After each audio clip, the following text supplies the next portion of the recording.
Encuentro con la verdad. Análisis político, económico, social y la presencia de actores locales y nacionales. Por una seguridad social ideal, sin la participación ciudadana y popular, no hay salida. Encuentro con la verdad. Conduce Julio de la Llana por Canal 8.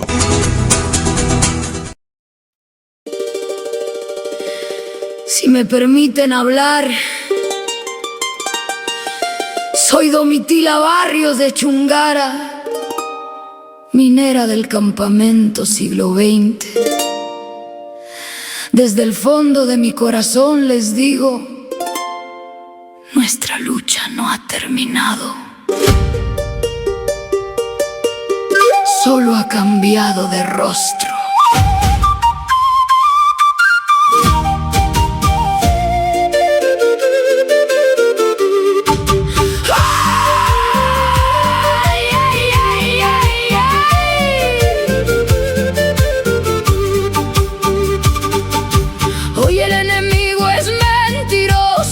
Traidor, ya no solo viene con el ruido del fusil, viene con el engaño, sembrando la división, buscando el olvido de nuestra propia historia. Busca quebrar nuestra conciencia, busca quebrar nuestra democracia, quiere dejarnos sin representación.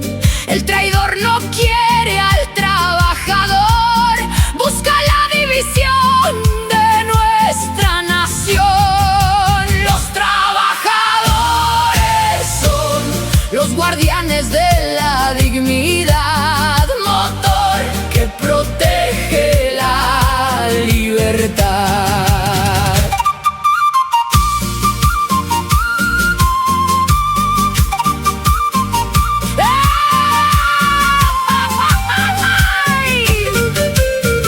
Los trabajadores son los verdaderos dueños de la riqueza, no porque tengan el oro en el bolsillo, sino porque tienen el callo en la mano y el sudor amargo grabado en la frente. Los trabajadores son los guardianes de la dignidad, motor que protege la libertad.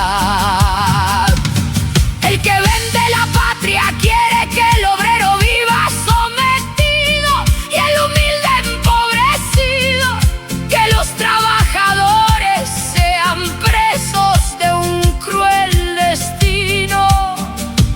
Si me permiten hablar, entiendan esto, sépanlo bien. El trabajador no es un número en un papel, es el motor que levanta a la nación, la fuerza que mueve a toda la creación. Sin el esfuerzo de los trabajadores, el mundo se detiene. Sin el trabajo, nada se sostiene. Pero sin la conciencia del trabajador, el mundo se pierde, compañeros.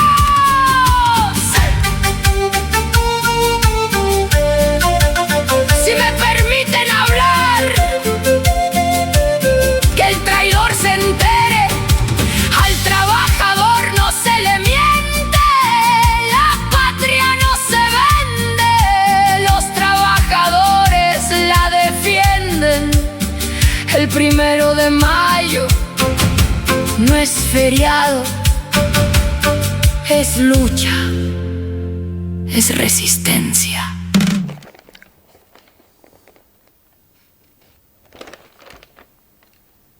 Bueno, ¿cómo les va? Espero que anden bien. Bueno, ¿por qué esta canción boliviana? Bueno, primero que nada, porque es una canción de lucha y todas las conquistas que tiene el pueblo uruguayo y el pueblo trabajador han sido resultado de luchas, no hay otra. Segundo, tenemos un problema con todo lo que se refiere a videos de origen nacional. Es decir, está el tema de los derechos de autor y después en una actividad que hacemos con este material, que de una de ellas se encarga el compañero Michael Corvo, que es difundir en todas las redes sociales este programa que va todos los miércoles desde las 22 horas.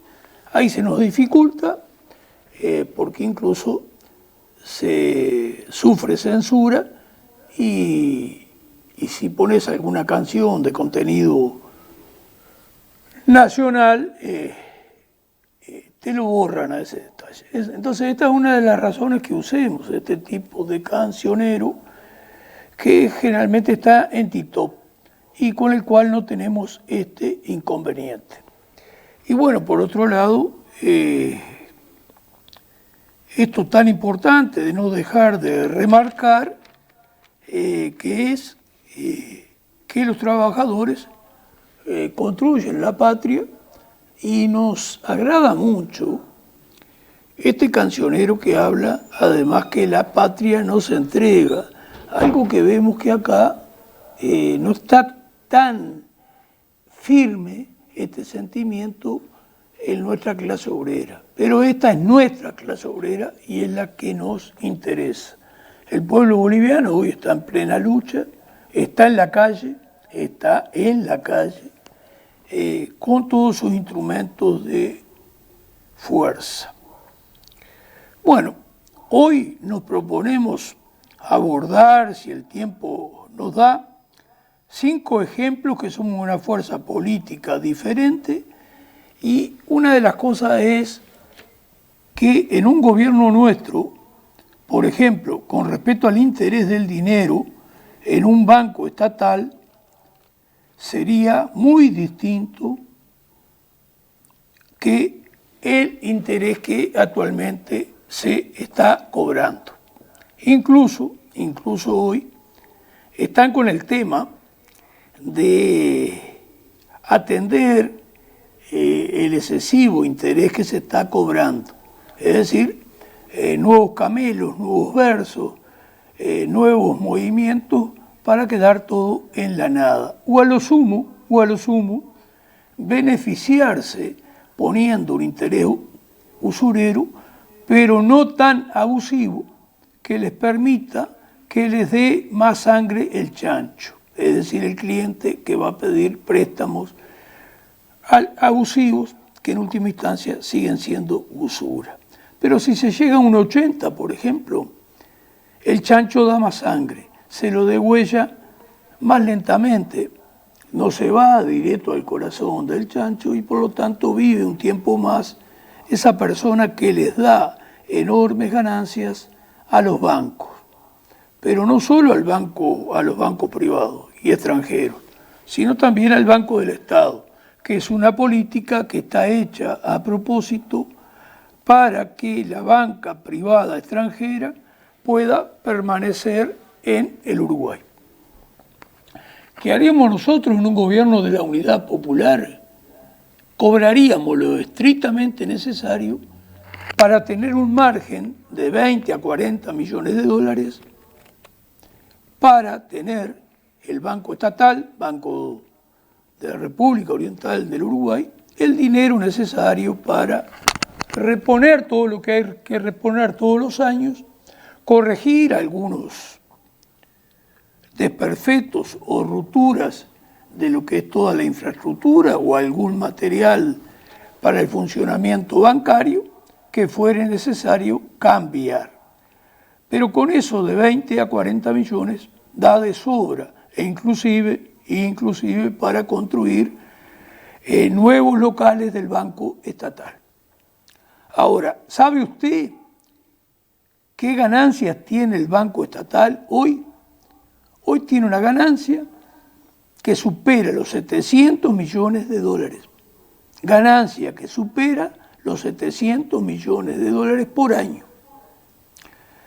Y este interés que cobra, que no baja de un 30%, que es el que llaman interés social, ¿qué es lo que permite? que la banca privada extranjera esté instalada en el Uruguay, haga negocios, tenga clientela y se lleve otros más de 700 millones de dólares de ganancia por año.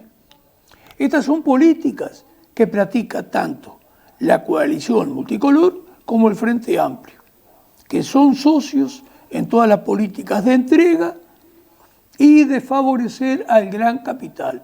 Sin embargo, más del 90% de nuestra población los vota. Yo me pregunto por qué. ¿Y por qué no nos vota a nosotros, que ya les vamos a decir con qué interés nos vamos a manejar y lo hacemos con total seriedad? Porque esto es un análisis que hacemos del funcionamiento bancario, digamos. La plata, el dinero, por sí sola genera valor? No, absolutamente ninguno. Sí genera una contabilidad que es necesaria y muy útil, pero eso es otro tema, no genera riquezas. Ahora, ¿cómo podemos llegar a un interés de manera seria que podemos aplicar en un gobierno de contenido popular, que sería de la Asamblea Popular y de sus aliados? Bueno, se paga 2% de interés pasivo, es decir, usted le presta plata al banco y el banco le da un 2% de interés anual, macanudo. Nosotros, según parece, tenemos una inflación, un aumento de precios al consumidor que andaría, según el INE, en 3,5% anual. Pero vamos a poner 5, vamos a ponernos generosos. 5 más 2 o 3 de interés anual me da un 8. Entonces, no se olvide un detalle. El banco, cualquier banco y el Banco Estatal, y también en un gobierno de la Asamblea Popular, Unidad Popular, va a prestar más dinero que el que tiene depositado. Esto es así, es parte del funcionamiento bancario. Por lo tanto, el banco está pagando en realidad un 2, un 3, vamos a poner un 3 de interés pasivo que no paga, pero vamos a poner un 3, porque con respecto a la gente que posee dinero, en un gobierno popular, de la Asamblea Popular, se fomentará la banca de inversión para desarrollar la producción y la industria nacional y se pagará un poco más. Eso no lo vamos a hablar hoy, no lo vamos a explicar hoy, pero habrá en un gobierno de contenido popular formas que aquella persona que tenga ahorros se sienta satisfecha de los resultados que ese ahorro le proporciona a partir de una política que aplica un gobierno de contenido popular. Entonces vamos viendo cosas distintas. Entonces, yo estoy en condiciones de prestar cómodamente con una inflación del 5, de un 8 a un 12% de interés anual. De un 8 a un 12% de interés anual y voy a tener ganancias. Hoy, ¿con qué intereses se presta? Se presta como interés social, es decir, que te hacen el cuento que es barato ese interés, se presta entre 28 y 30 y pico % anual. Es decir, degüellan a nuestro pueblo y es por eso que tienen esas enormes ganancias que superan los más de 700 millones de dólares de ganancias anuales del Banco República y que permite que la banca extranjera privada instalada en el país tenga esa misma ganancia y trabaje tranquilamente, incluso a veces ofreciendo algún interés, incluso a veces ofreciendo en algunos renglones algún interés menor que el que cobra el Banco República. Una verdadera vergüenza. Pero sin embargo, estas políticas que aplican las dos coaliciones mayoritarias, usted sí, la mayoría de nuestra población, más del 90%, vota a esas coaliciones. Pero este no es el único tema donde favorecen a los más poderosos y castigan fundamentalmente a la inmensa mayoría de la población. Es decir, podemos prestar en esos niveles que le estoy hablando y acá no se murió nadie. Lo que estamos precisando es que usted nos acompañe en todo, inclusive con el voto. Bueno, hacemos en este 20 de mayo, Día de los Desaparecidos, que el país llegó a 205, últimas cifras, hacemos un pequeño video donde muestra que entre los desaparecidos hay deportistas. Bueno, Homero, vamos con ese primer video. Adalberto Soba fue futbolista. Salió campeón de la divisional extra de la AUF en 1968. Defendiendo al Club Atlético Artigas, fue titular en 12 partidos. En el 69 jugó frente a Progreso en la previa del partido entre Peñarol y Deportivo Quito por la Copa Libertadores de América. El 26 de septiembre de 1976 fue secuestrado en Argentina. Nunca nadie lo volvió a ver. Ada Margaret Burgueño era una destacada velocista. Competía en los 100 metros llanos y llegó a representar a La Valleja en torneos liceales, incluso en Paraguay. 2 días antes de casarse, fue secuestrada y desaparecida. El 20 de agosto de 1977. Tenía 24 años.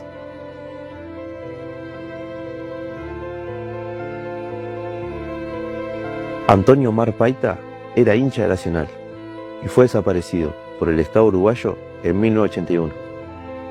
En su casa, él tenía un solo cuadro, de Rodolfo Rodríguez. A 44 años de su desaparición física, su familia sigue yendo a la cancha, sin él.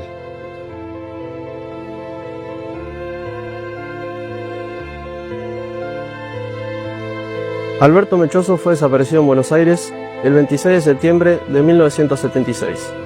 Era un gran padre, le decían Pocho, es mi abuelo, seguimos buscando la verdad. Estas son historias de uruguayos y uruguayas que el Estado hizo desaparecer durante la última dictadura cívico-militar.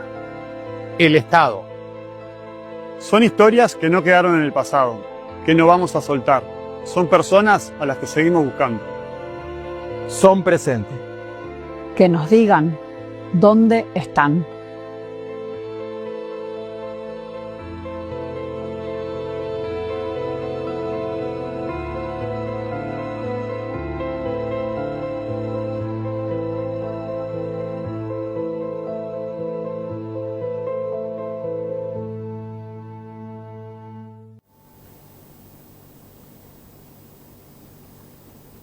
Bueno, fue gente muy valiosa la que cayó.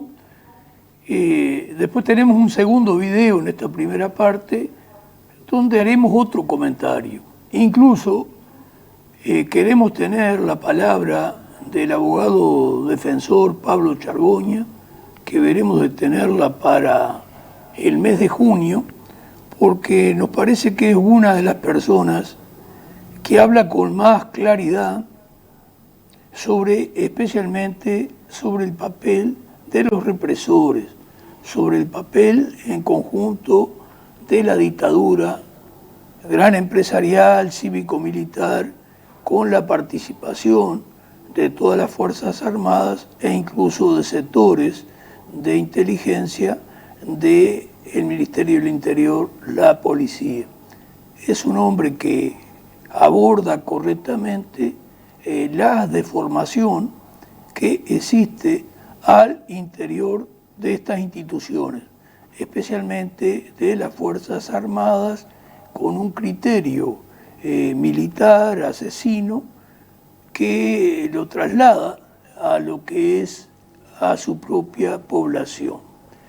Ahora vamos a hablar de otro tema, en el cual también la Asamblea Popular, y por supuesto nosotros que pertenecemos al Partido Humanista, que constituimos el Partido Humanista en Rocha o el Partido Humanista de Rocha, somos parte de estas ideas que nada tienen que ver con lo que hacen las dos coaliciones mayoritarias, que en realidad manejan en equipo, hacen todo en equipo y defienden los mismos intereses que son los de los grandes capitales, de afuera y de acá. Ellos defienden, no hay ningún error, no se equivocan, defienden los grandes intereses de los grandes capitales.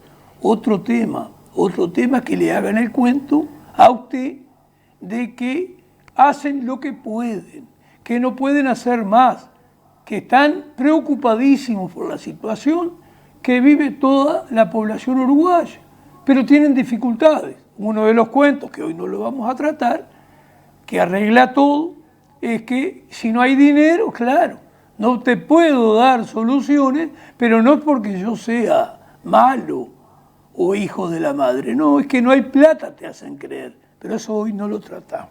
Bueno, entonces una cuestión que podemos hacer es producir vidrio. ¿Le molesta a quien tiene que transportarlo? Sí, es más molesto. Debe haber precauciones, se debe de recurrir a guantes que tanto protejan como guantes que tengan la calidad suficiente para poder trabajar con comodidad. En el agarre fundamentalmente de cajones o demás recipientes que se usen para trasladar el vidrio. Usted estará pensando, y yo tengo poco tiempo, y capaz que este tema lo continúo un poco después y hago un enganche de él. Pero ya estuvo en vidrio y fracasó, dirá usted. Y era una cooperativa, dirá usted. Sí, con mal comportamiento de esos trabajadores en no defender algo que sabían y no luchar de manera denodada y como correspondía por su fuente de trabajo y a su vez para ayudarle a la población, porque no son tan ignorantes de no saber cosas que nosotros sabemos y que ya le hemos dicho muchas veces. El envase de plástico arroja el líquido que tiene contenido dentro bifenol A, con B larga, busque, googlee, bifenol A, agente tóxico y cancerígeno. Y en los últimos tiempos se ha comprobado que el plástico desprende pequeñas partículas, micropartículas, nanopartículas. Y esas nanopartículas especialmente ¿a dónde van a alojarse? Al cerebro humano. Es decir, está comprobado que el uso del plástico de manera masiva está enfermando a nuestra población. Y aún así, los gobiernos que están al servicio de los grandes capitales no recurren al vidrio.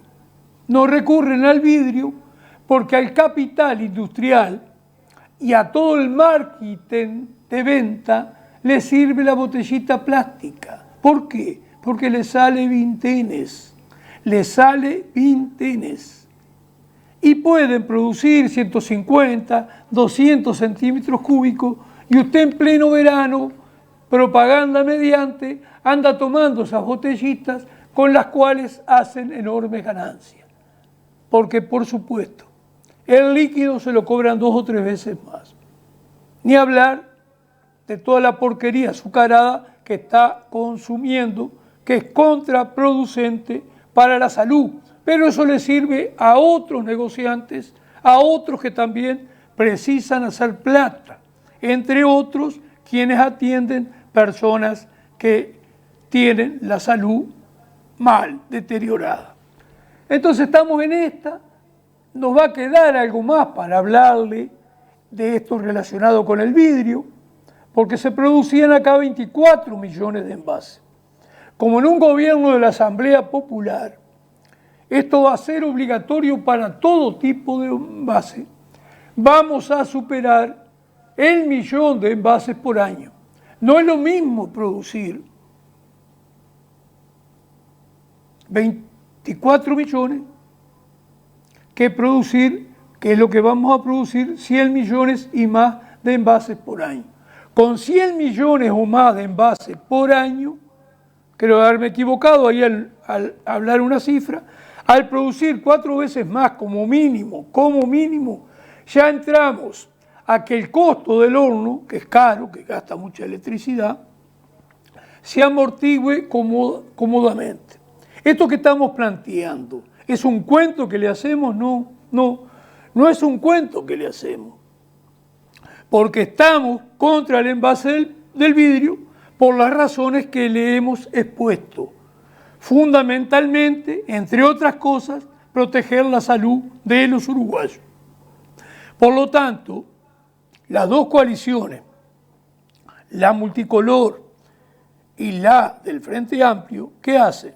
Obedecen las directivas del gran capital, de los industriales, que les sirve la producción del envase plástico, porque con él logran una enorme baratura que les permite fabricar material para tirar, que a su vez causa polución y una cantidad de contaminación, que lo vemos todos, que ¿quién la paga? La paga Juan Pueblo. El más trabajo de reciclaje, lo que es un cuento, una gran mentira, ya lo hemos tratado a veces, otro día lo trataremos más. Por lo tanto, nosotros tenemos esta postura debido a que, capaz que usted no se ha dado cuenta, que nos preocupa la situación de nuestro pueblo.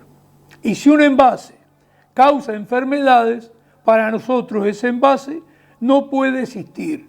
No puede ser que se lo habilite, no puede ser que se propague de tal manera que lo que hace es causar daño del que usted pida. Homero, tenemos un videíto más, saca si quieres lo que son los celulares ahí, tenemos un videíto más que nos habla también sobre este 20 de mayo y la razón de la lucha de la gente que terminó matando la gran dictadura, gran empresarial, cívico-militar. Esa izquierda que, por un lado, la cual me sumo, cuando hubo un intento de inducir al silencio o a dar vuelta a la página, comenzó a tener un activismo por derechos humanos. Pero después hay otra izquierda que fue más adaptativa. Y eso quizás aclara la parte dubitativa de cómo accionar. No solo acá, o sea, ¿no? En Claudia Sheinbaum en México no recibe a las madres buscadoras. Lula en Brasil dice que mejor no irritar a los militares, ¿no? Y en Uruguay el Estado ahora está pensando si da la orden de abrir los archivos. Es como muy loco, ¿no? ¿Qué ocurre entonces con ese pasado reciente que se transformó en un problema crónico, problema estructural, ¿no? En donde ya que hay que seguir peleando contra la impunidad, reclamando, y las marchas es un poco desde la sociedad civil, que no la mencioné hoy, que es muy importante, tiene su respuesta, pero después a nivel de izquierda, ¿qué mirada hay que tener? En caso, mi generación sigue siendo la mirada de la búsqueda de esa utopía, ¿no? La búsqueda de un cambio de sistema, la búsqueda de un cambio de sistema estructural, ¿no? Ahí me adjudican, y es verdad que creo que le he repetido la frase de que todavía sin usar al inclusivo, que hay que buscarlos a ellos y buscar lo que ellos buscaban, ¿no? Y que es una falta de respeto y una incongruencia política si los buscas a ellos sin buscar lo que ellos buscaban.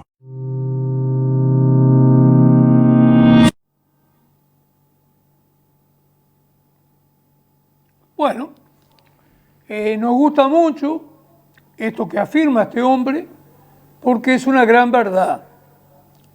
El respeto por esa gente de nuestro pueblo que murió por tener un país soberano y un país donde no rigieran los intereses de los megarricos, del gran capital, de afuera y de acá, era el objetivo de esa lucha. Y nosotros, como Partido Humanista en Rocha, como integrantes de la Unidad Popular, del lema Asamblea Popular, nos sentimos satisfechos de continuar la lucha de esa gente y creemos estarla honrando cuando hacemos todas estas propuestas, por ejemplo, que hoy le estamos dirigiendo a usted para que tome conciencia de la necesidad de que crezcan todos los partidos chicos, sus posibles alianzas, que crezca nuestra organización política, la Unidad Popular, y que al crecer empecemos a recorrer un camino de otras perspectivas para nuestro pueblo. Si no hacemos un piso bueno en octubre del 29, esas perspectivas de cambios necesarios para nuestra sociedad no vendrán, especialmente donde habría una posibilidad, trabajo mediante, de ser gobierno y ganar las elecciones en octubre, noviembre del año 2034. Vamos a la primera propaganda, Homero, que hoy viene un poquito crecida la propaganda.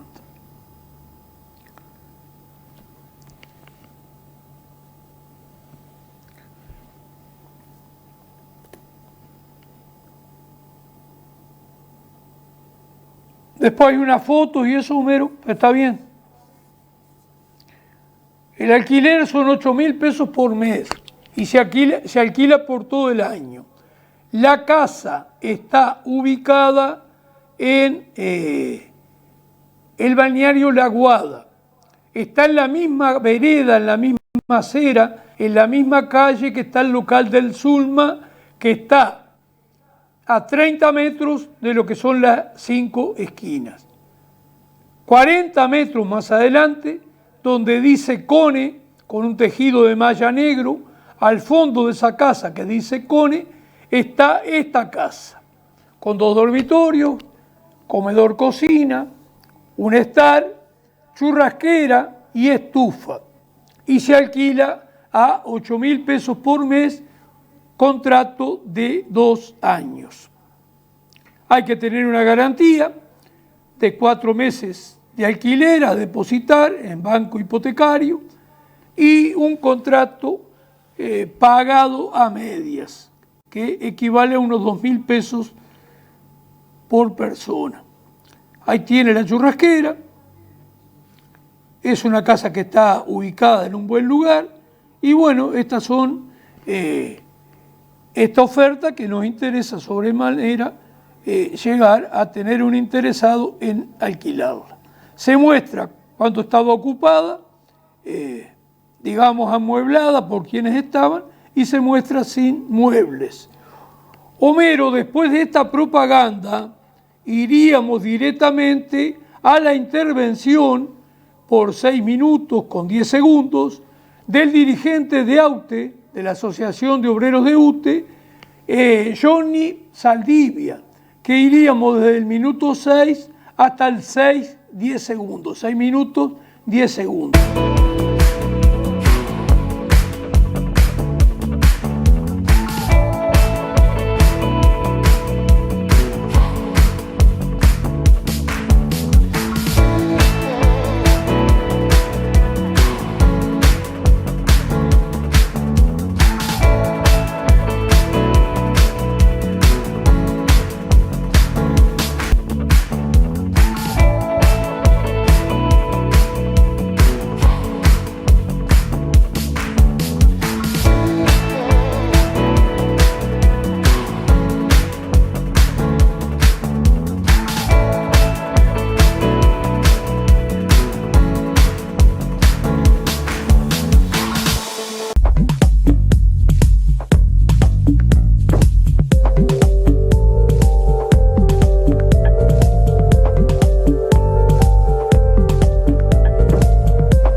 Encuentro con la verdad.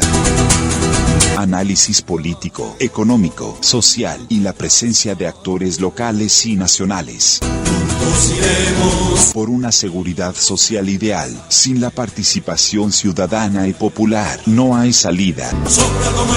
Encuentro con la verdad. Conduce Julio de la Llana por Canal 8. Bueno, buenas noches, Julio. Muchas gracias por el espacio. La verdad que para nosotros es un placer poder dar nuestro punto de vista en estos temas con respecto al mundo del trabajo y en particular desde AUTE con respecto a lo que es la energía, el acceso a la energía y bueno, y cómo se toman las distintas decisiones, contratos y gestiones que tiene la empresa. Aprovecho también para saludar a todos los compañeros de Rocha, del departamento, tanto en la capital como en las distintas localidades, que bueno, tenemos varios compañeras y compañeras que desempeñan tarea allí, así también como los delegados departamentales. A ver, un poco con respecto a lo que conversamos y la temática a abordar, nosotros venimos desde ya hace un tiempo, no cuestionando, pero sí cuestionando y siendo un poco críticos con respecto al modelo de negocio que se ha generado en la última década y media, con respecto a lo que es el negocio de la energía, ¿no? Y esto viene de la mano con el cambio de matriz energética. Primero aclarar que no estamos en contra de lo que es el cambio de matriz energética. Digo, sin duda que estamos de acuerdo con las energías renovables, las no convencionales, sin duda que estamos de acuerdo con que luego del 2000 el país estaba en una crisis energética y era necesaria una inversión en lo que era generación de energía y que la misma no podría ser en base a los hidrocarburos, ¿no? Sin duda que también estamos de acuerdo con descarbonizar la matriz energética como se está planteando a nivel mundial. Uruguay no escapa a ellos, si bien en otro momento podemos dar la discusión con respecto a quienes emiten más, quiénes son los que más afectan al ambiente y la deuda ecológica que tienen el norte global, los grandes países, las grandes potencias con respecto a nosotros, a nuestra región, al sur. Pero bueno, sin duda que estábamos también alineados en ese tema del cuidado medioambiental. Y somos críticos, ¿por qué? Digamos, porque nosotros siempre entendimos de que el cambio de matriz energética debería venir de la mano de la inversión pública, ¿no? Siempre manteniendo el grado de soberanía que el Estado ya tenía. Recordemos que hasta el 2010 la generación de energía eléctrica estaba 100% en manos del Estado uruguayo. Y bueno, luego del proceso de cambio de matriz, a partir que se dio luego del acuerdo multipartidario del 2010 y lo que empezaron las construcciones e instalaciones de parques generadores eólicos de capitales privados, hoy nos encontramos con que de la generación de energía eléctrica hay un 60% en manos del Estado y un 40% en manos de capitales privados. Con lo cual es una pérdida de soberanía para el país. Y bueno, y genera problemas que no permiten lograr que la transición energética, además de descarbonizar la matriz, de ser amigable con el ambiente, sea justa en el sentido en que todos podamos acceder de forma segura a un precio asequible para todos y todas, y también permita el desarrollo económico e industrial del país. ¿Por qué esto? Porque se manejaron de una forma donde la captación de capitales privados llevó a que hoy el país tenga la UTE, por intermedio de la UTE, tenga contratos a 20, 25 años, a un precio fijo, un precio mucho más elevado del que hoy cuesta el megavatio de energía eólica o fotovoltaica, y al mismo tiempo también con la obligación de comprar todo lo que estos parques privados puedan generar, ¿no? Pasando a raya y haciendo alguna analogía, es como que, bueno, tienen una manguera de agua y toda el agua que sale por ahí la vamos a pagar, la usemos para algo o no. Con la energía pasa lo mismo. Mientras los aerogeneradores tengan capacidad de generar, hay que pagarle todo lo que puedan generar, aunque nosotros utilicemos esa energía o no. Eso es parte de lo que tiene este modelo de negocio. Por eso entendemos de que dos patas acá. Una era de que era necesaria más inversión pública, es decir, que no perder ese porcentaje de generación, que existieran más parques eólicos que fueran propiedad de UTE, y este modelo de contrato que no tengamos la obligación de comprar esa energía, porque bueno, terminan siendo garantías para el capital privado, es un negocio seguro. Todo lo que voy a producir, UTE está obligado a comprarlo. Eso transcurrió hasta ahora, 2020, donde ahí se frenaron un poco la instalación de parques privados porque la demanda estaba cubierta. Nosotros hoy tenemos una demanda eléctrica cubierta hasta el año 2030, donde vemos como año a año crece también el consumo del país, el consumo nacional. Por eso es necesario también empezar a pensar cómo vamos a cubrir esa demanda, ¿no? Ese 1%, 2%, 3% que puede llegar a crecer al año, cubrirlo con inversión pública. No seguir cometiendo el error de privatizar el parque generador. Esa es un poco la discusión la que tenemos hoy. De cómo vamos a cubrir la demanda de aquí a futuro, de no continuar con la privatización y de qué forma se va a hacer, ¿no? Entendemos que las energías renovables son el camino todavía.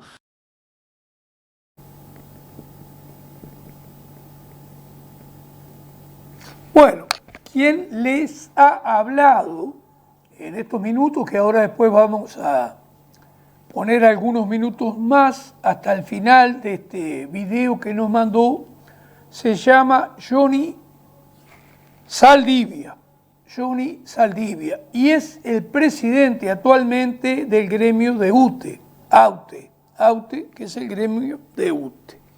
Bueno, en esta primera parte, el hombre nos da una cantidad de información. La responsabilidad, y no hay ningún error, frase que él usa después en la segunda parte que vamos a escuchar, no hay ningún error por parte de, en este caso, el gobierno del Frente Amplio, cuando llama e invita a capitales extranjeros dándoles enormes ventajas y explicándoles las ventajas para que, entre comillas, inviertan. No se olviden que nosotros, con respecto a las dos coaliciones mayoritarias, coalición multicolor, blancos colorados, partido independiente, cabildo abierto, coalición Frente Amplio, muchas veces pagan por estas inversiones. Pero pagan, sino indirectamente, como es el caso.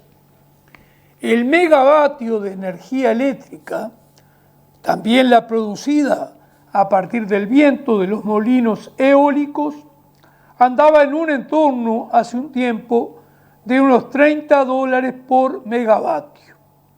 Sin embargo, los contratos que se firmaron con estos capitales privados, grandes capitales privados, algunos nacionales como los dueños de Fripur, los hermanos Fernández, y otros con un gran dirigente del fútbol español, también otro rico de allá de España. Todos estos contratos que se firmaron, se obligó el Estado uruguayo a partir de los gobernantes. De ahí la importancia de la política, señora, señor. La política es todo. Usted puede tener políticas antipopulares, antinacionales, o podría tener, hay que buscarlo, políticas populares y de defensa de la soberanía nacional con un gobierno, por ejemplo, del lema Asamblea Popular, con sus aliados. Entonces, resulta que les pagaron, y está obligado el gobierno del Estado uruguayo a pagarle $120 el megavatio, aunque no se precise la energía. ¿Qué te parece? ¿Qué preciosura? ¿Para quién? Para el gran capital. Y aparte de todas esas promesas de tener energía saludable, energía verde y no contaminante, ¿qué ocurrió? Las promesas de baratura en el consumo para el pueblo uruguayo no pudieron cumplirse, quedaron en promesas. ¿Y por qué? Pienso que usted ya habrá razonado, señora.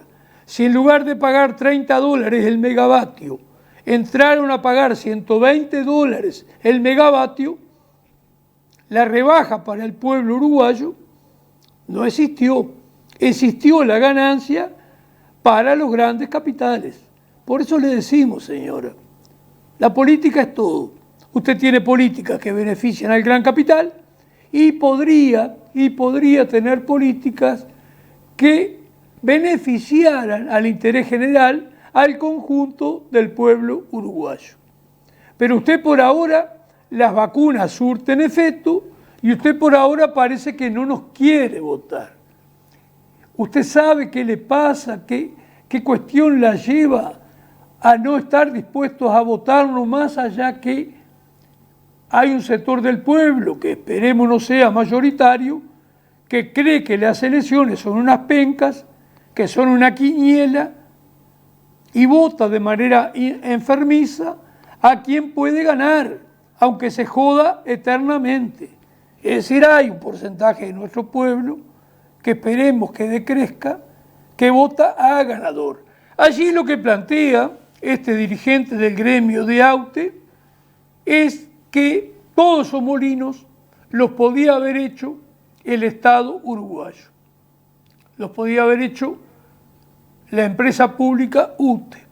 Y eso es lo que nosotros pensamos realizar.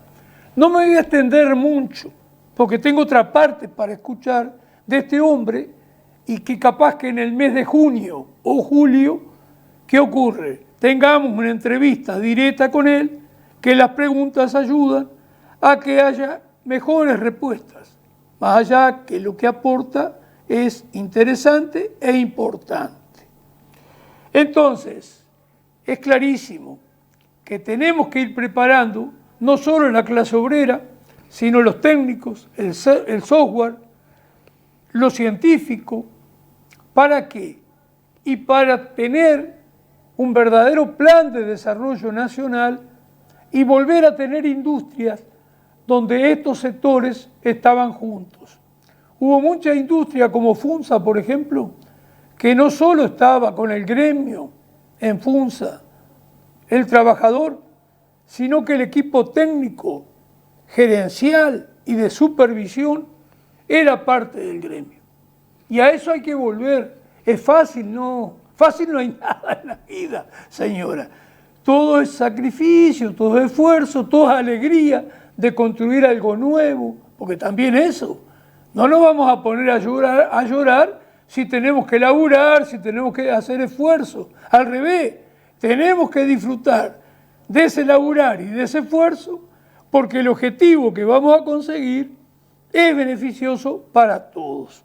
Bueno, Homero, capaz que dejo para hacer algunos comentarios posteriores a la segunda parte de la intervención de este hombre hasta el final.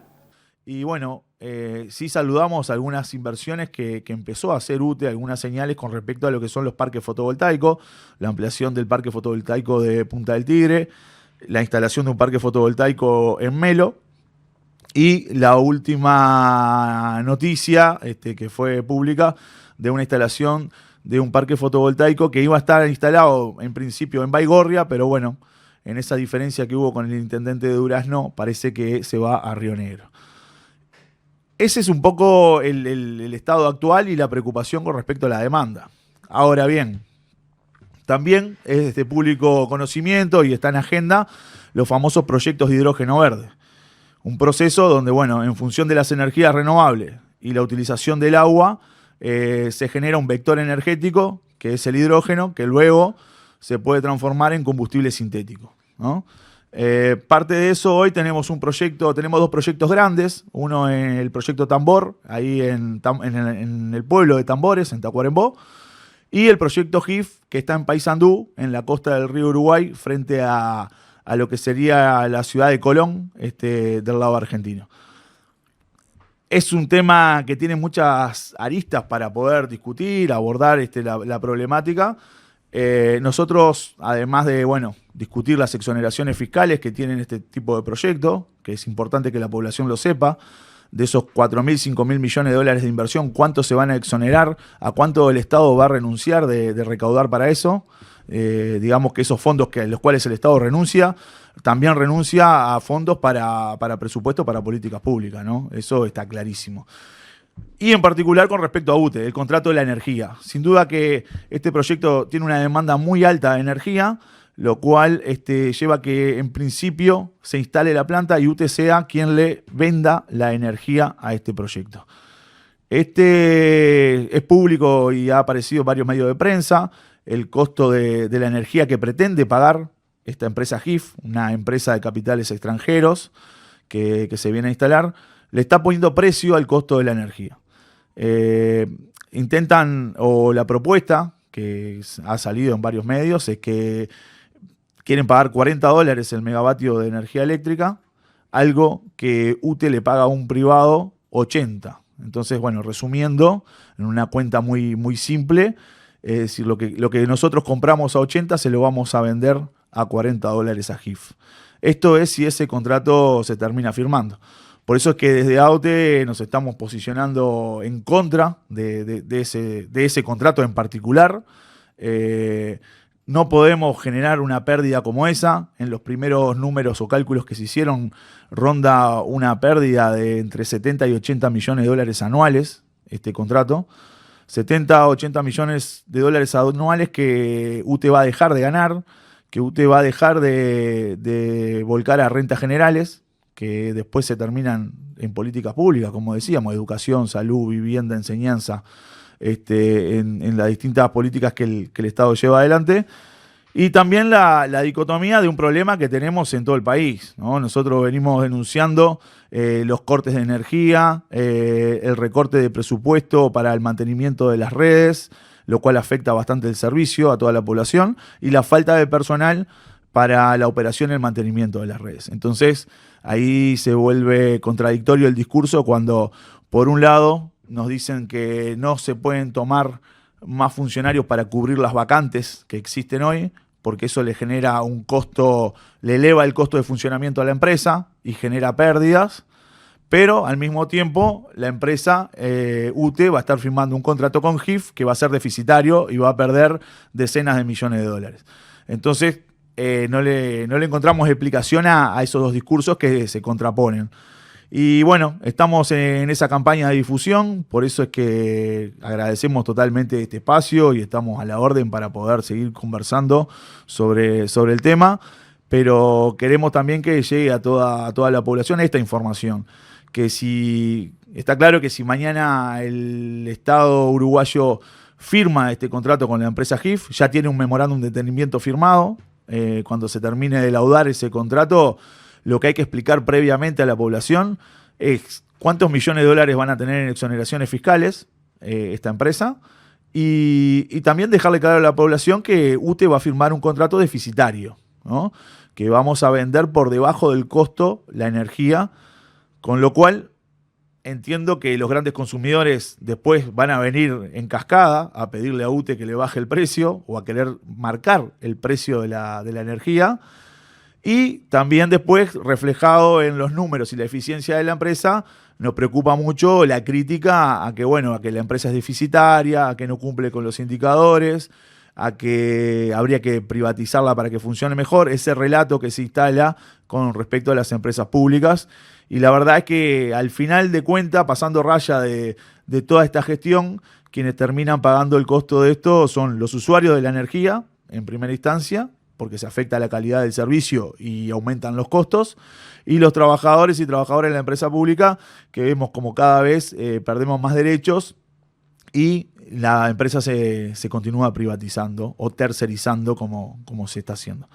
Así que Julio, agradecerte el espacio, no robarte más tiempo y cuando ustedes dispongan, seguro que podemos estar nuevamente en la pantalla y conversando con ustedes, así como los compañeros también delegados departamentales, seguro están para participar.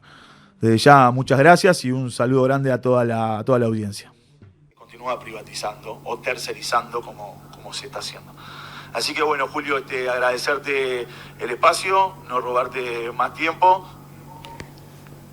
Bueno, lo estaba escuchando porque se ve que tiene cierto aspecto de diferido en el Facebook. Bueno, esto daría para hablar mucho esta última parte, porque nosotros pensamos en una clase obrera y queremos llegar a ella, y hay que trabajar para ello, y habrá que seguir trabajando para que tenga y sea parte de un proyecto de soberanía nacional, donde, como decía anteriormente, entre otras cosas, tiene que mejorar la relación con los técnicos, con el software,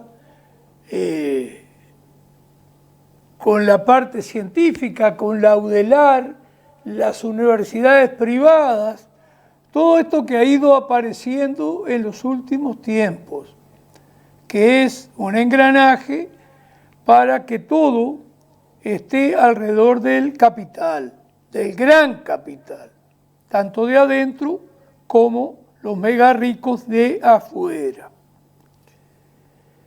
¿Qué nos ocurre en los últimos tiempos? Y bueno, que no hay la presencia de una clase obrera organizada que tenga un programa propio. Porque, por ejemplo, el Uruguay, todos estos combustibles sintéticos ya los fabricó en la década del 20, de 1920. Hay una práctica en ALUR que se hizo metano y etanol.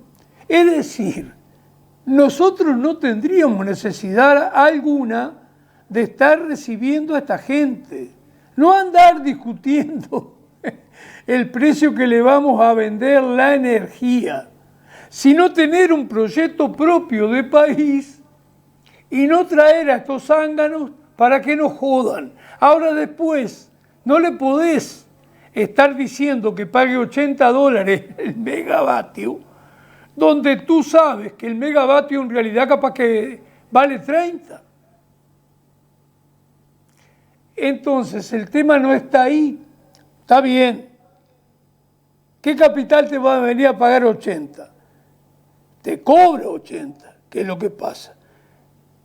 Te recibe alborozado si le pagas $120 el megavatio o le pagas $80 el megavatio, que aparentemente hoy es lo que se le está pagando a estos empresarios de la energía fotovoltaica, es decir, a partir del sol, o de la energía eólica a partir de los molinos de viento. Pero eso para favorecer el capital, un modelo y una dirección política que gobierna cualquiera de las dos coaliciones mayoritarias que están al servicio del gran capital y no al servicio del interés del país, porque el servicio del interés del país es proteger su propia producción, desarrollarla al máximo para crear empleo de calidad, de buen ingreso y fortalecer nuestro mercado interno para que haya una mayor actividad en trabajo empresarial y de producción de bienes y riquezas, pero con el objetivo especialmente, primordialmente, de satisfacer todas las necesidades del pueblo uruguayo. Un país inmensamente rico, como somos nosotros, que solo con el 6% de la población económicamente activa, eso que genera el trabajo, que es quien produce riqueza. Después hay que distinguir entre gente capacitada, los técnicos, algunos científicos prácticos, porque no es que digamos que el trabajo solo, porque la inteligencia también es parte del trabajo, ese software que nombrábamos hoy. Entonces, no tiene nuestra clase obrera aún un proyecto que le lleve a decir estas cosas que estamos diciendo nosotros. Y nosotros creemos que esa clase obrera organizada uruguaya puede llegar a este nivel. Ya lo tuvo en otras etapas.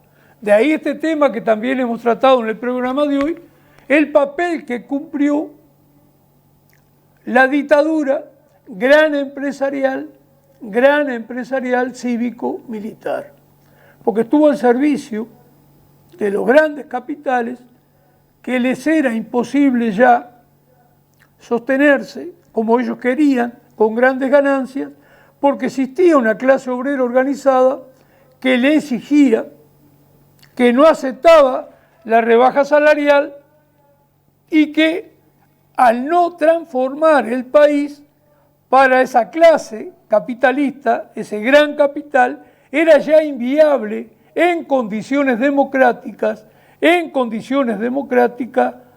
sostener sus ganancias. Por lo tanto, recurrió al golpe de Estado. Espero estar siendo mínimamente eficaz en lo que estoy trasladando. Son cosas que hay que conversarlas con más tiempo. Eso lo haríamos en una posible entrevista de futuro con este dirigente que se llama Johnny Saldivia, de los trabajadores de UTE, que tenemos coincidencia de todas maneras con este gremio en muchas cuestiones. Bueno, Homero, iríamos a la segunda propaganda.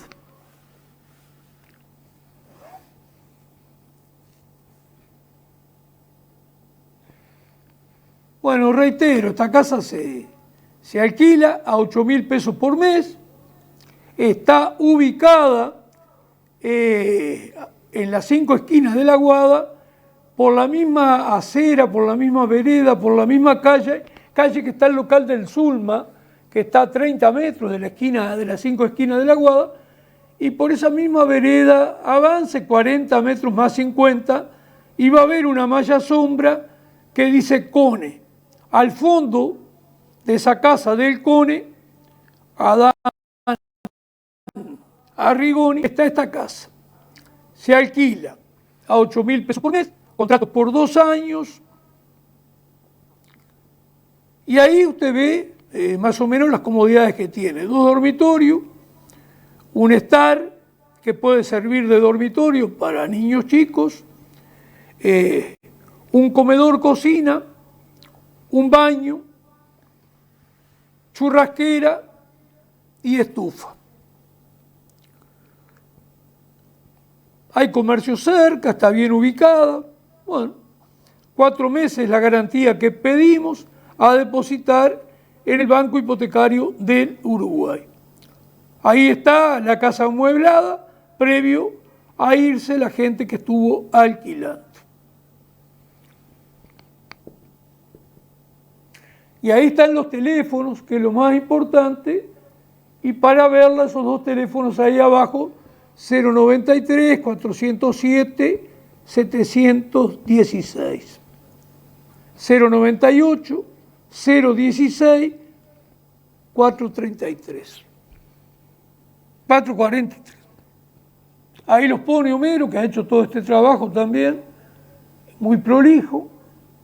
Ahí están los teléfonos para verla o para consultar, que es ese que termina 099 527 614.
Encuentro con la verdad.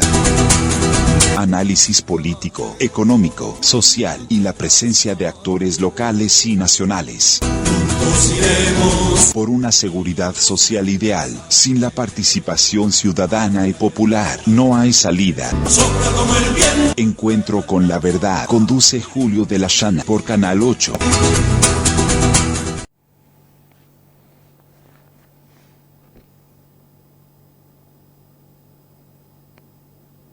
Bueno, capaz que el tiempo se nos ha ido y dos videos que tenemos ahí, Homero, sobre un economista que a su vez es docente, Sanguinetti de apellido, y una intelectual de apellido Pérez, que incluso trabaja en el staff de Emiliano Cotelo en perspectiva, no los vamos a pasar, porque es preferible más bien enfocar el tercer tema de producción en el cual actuaríamos muy distinto a las dos coaliciones mayoritarias. Esos dos videos, el del docente de apellido Sanguinetti, es lamentable, ya lo veremos, capaz que el próximo programa, en cuanto a lo único que se le ocurre es que Uruguay debería de cobrar el agua. Es un docente de economía, tampoco tiene ninguna idea en qué puede consistir un país distinto, o mejor dicho, quizás la tenga, pero prefiere jugar al dueño del mazo, es decir, adaptarse a lo que exige el gran capital. La otra criatura que está dentro de la categoría de intelectuales, que no estoy seguro cómo es el nombre, entonces prefiero solamente nombrar el apellido, se dedican a saber lo que es parlantir, hablar de ese rico, que de cómo ha hecho la plata, que casi es tan poderoso como la CIA. Bueno, todas esas boludeces, disculpe señora y señor, sí, todas esas boludeces de gente que se cree inteligente y se dedica a elucubrar el mundo y hablar sobre él y se cree importante porque se expresa bastante diafanamente, digamos, lo hace de manera rápida, bueno, toda esa cuestión que hay. Pero ¿qué nos interesa todo esto que está ocurriendo a nivel mundial y que lo que tenemos que hacer es enfrentarlo? Y para empezar a enfrentarlo, quedaría para conversar mucho todo este panorama internacional, mundial que tenemos hoy, que lo dejaremos para alguna oportunidad y dedicaremos cierto tiempo. Lo esencial está en pensar otro proyecto de país que solucione los problemas del pueblo uruguayo. En eso tenemos que pensar. Ahora dígame, usted señora, señor, ¿piensa que la realidad que tenemos está bien? ¿Que es lo correcto? ¿Que andamos bien? ¿Que la cuestión anda bien? ¿Usted está bien? Puede ser, yo estoy bien. En lo personal estoy bien en líneas generales, digo, sin grandes pretensiones. Simplemente, digo, bueno, ir pasando de esta moneda que tenemos que gastar, que es nuestra vida, y bueno, en líneas generales, comer como, tengo con qué abrigarme, con dificultades, porque los años entran, ¿ya? Tengo relativamente salud, digamos, bueno, estaría bien. Ahora, señora, señor, usted sabe que todo el mundo no está bien, en muchos aspectos, ¿no? E inclusive intelectualmente, que no deja de ser importante. Ya llevamos 2 generaciones de analfabetos que no están en condiciones de leer, no saben el significado de la palabra. Si no sabes el significado de la palabra, no estás en condiciones de leer. Y si no lees, eres un analfabeto. Y ya hay 2 generaciones que están prontas para que los mega ricos de afuera, de acá, te fabriquen un Milei a la uruguaya, tienen todos los medios económicos, alcahuetes de lo que pidan, servidores de lo que pidan, y te lo van a construir a la medida del uruguayo. Y ahí sí se va a acabar la manteca, la mantequilla, ya no te van a ir jodiendo de a poco. Va a venir el shop, como está pasando en la Argentina.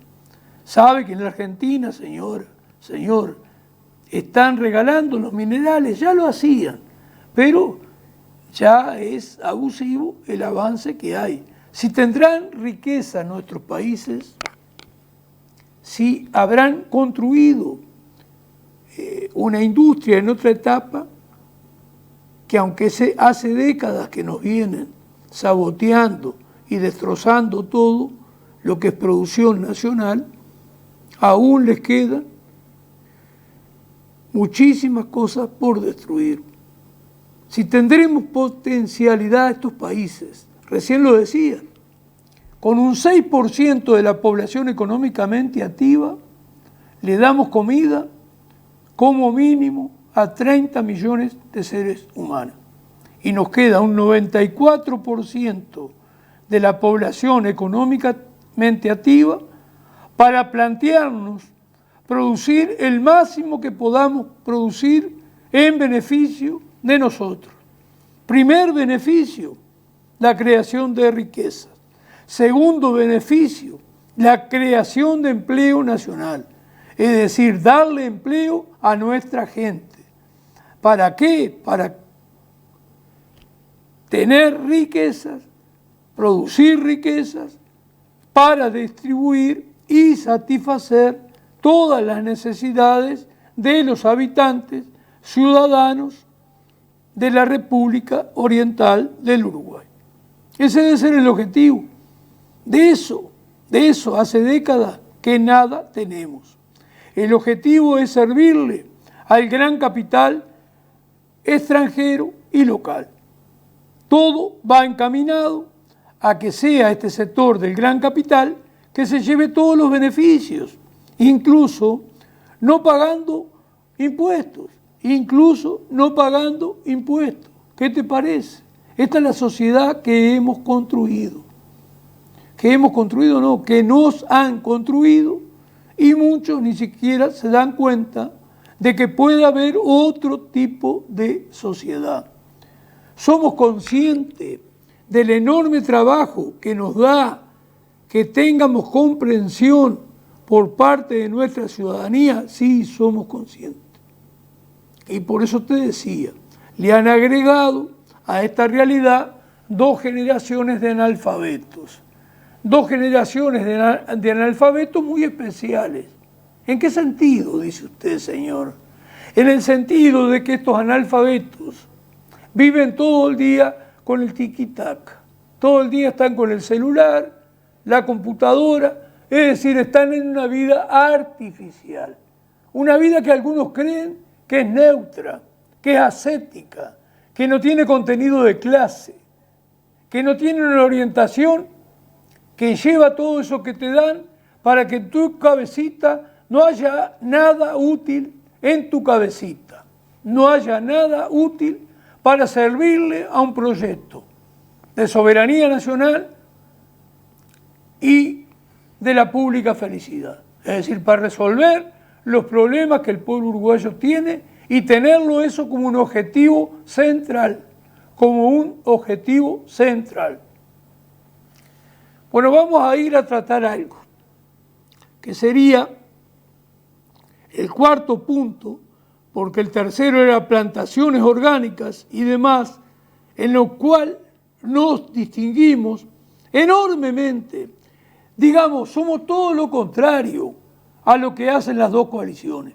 Pero también vamos a hablar de otro tema, que somos lo contrario a lo que hacen las 2 coaliciones, que lamentablemente más del 90% de nuestro pueblo acompaña con el voto. Y no nos acompaña a nosotros, que tenemos un proyecto soberano, popular y que resuelve los problemas del pueblo uruguayo. que también para ello el pueblo uruguayo va a tener que no solo votar, sino algunas cositas más que vamos despacio. Y el cuarto punto era producción de papel de todo tipo a partir de 2.000 hectáreas. Porque el Uruguay tuvo papel de todo tipo de papel, a partir de 2.000 hectáreas en colonia. Hectáreas que eran las 2.000 plantaciones de eucaliptus. Las vamos a sustituir por la planta del cáñamo, que fertiliza y airea la tierra. Es decir, vamos a recurrir a una planta, la del cáñamo, que también la planta del cáñamo tiene otra sección, que es la parte lúdica o de estas cuestiones que tienen que ver con adiciones. Pero una parte de ella hasta sirve medicinalmente, incluso en alguna medida consumido en el mate, como poner el romero, como poner pezuña de vaca, como poner carqueja.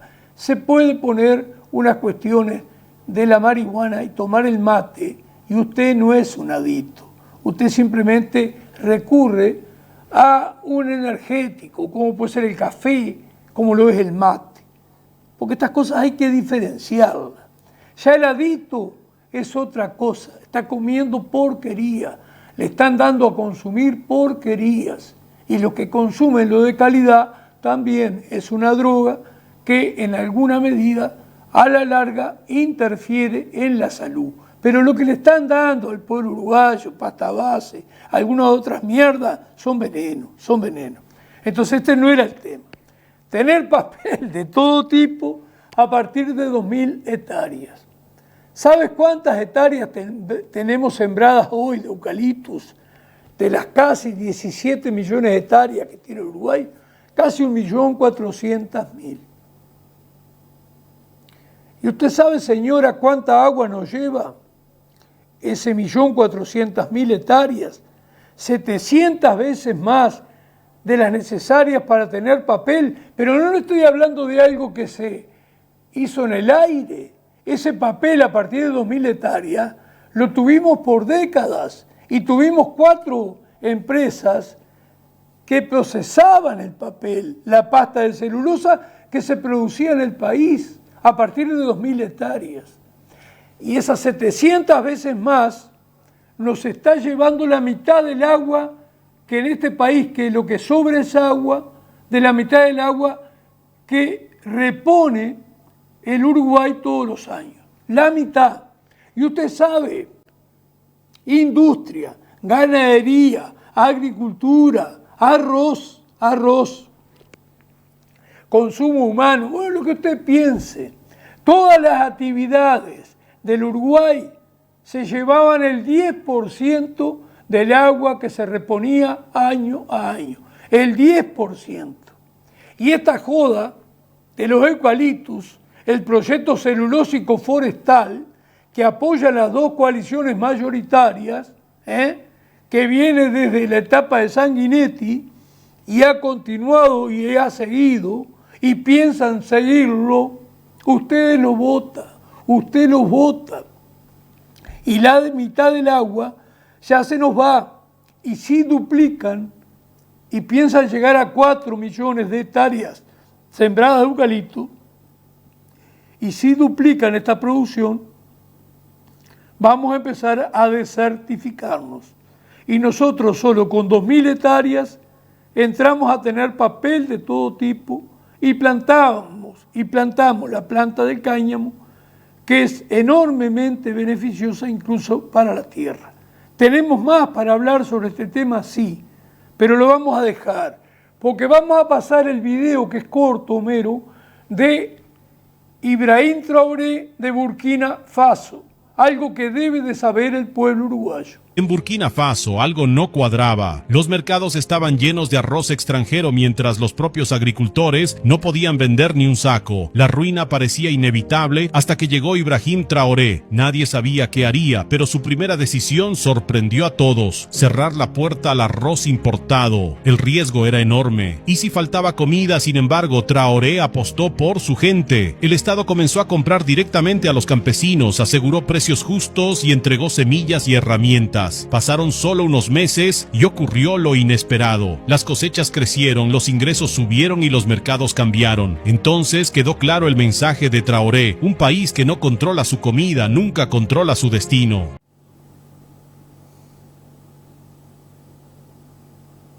Bueno, este negrito está haciendo una verdadera revolución en una parte que incluso estos países tienen desierto. Este nenito, este capitán de las Fuerzas Armadas de Burkina Faso, Ibrahim Traoré, nacionalizó todos los minerales, incluso el oro, del cual tienen mucha cantidad. Debido a ese oro, liquidó la deuda externa, que no era mucha, y debido a ese oro, ha iniciado un proyecto con proteccionismo, eso que solo planteamos nosotros acá, la Asamblea Popular, el Partido Humanista de Rocha, a nivel nacional. Somos los únicos que hablamos de la necesidad del proteccionismo para desarrollar nuestros países y crear empleo. Y este hombre empezó a practicar proteccionismo y a partir de esa práctica, que es defender la producción nacional, resulta, no es lo único, resulta que el arroz que hacían grandes ganancias los importadores, trayéndolo del exterior, este hombre cortó con eso y obligó a la producción de arroz, dando empleo a los burkineses y solucionando ese tema, que no es el único. Ha establecido toda una industria de inclusive textil, pero eso ya lo iremos hablando de a poco, y nos interesa que usted recurra a poner en Google Burkina Faso, Ibrahim Traoré, ¿qué pasa en ese país africano que ya no obedece a las potencias imperialistas? Bueno, Mero, hacemos ya los dos videitos cortos que muestran mínimamente, pero muestran la marcha del silencio realizada en la ciudad de Rocha, y bueno, y después lo que nos satisface, el video. Bueno, que pasen bien. Morales Van Timbersling, Miguel Ángel Morino Marugani, Alfredo Moyano Santander, Eder Eduardo O'Neill Velázquez, Raúl Pedro Olivera Cancela, Félix Sebastián Ortiz Piazzoli, Pablo Horacio Osorio Yamuni,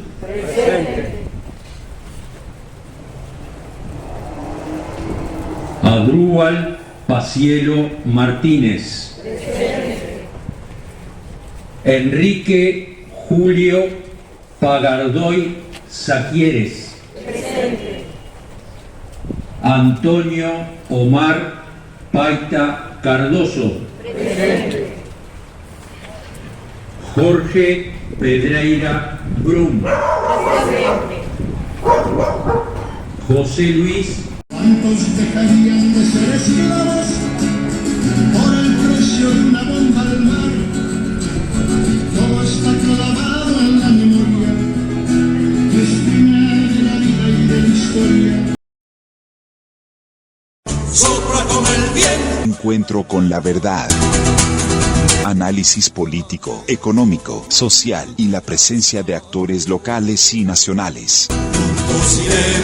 Por una seguridad social ideal, sin la participación ciudadana y popular, no hay salida. Encuentro con la verdad. Conduce Julio de la Llana por Canal 8.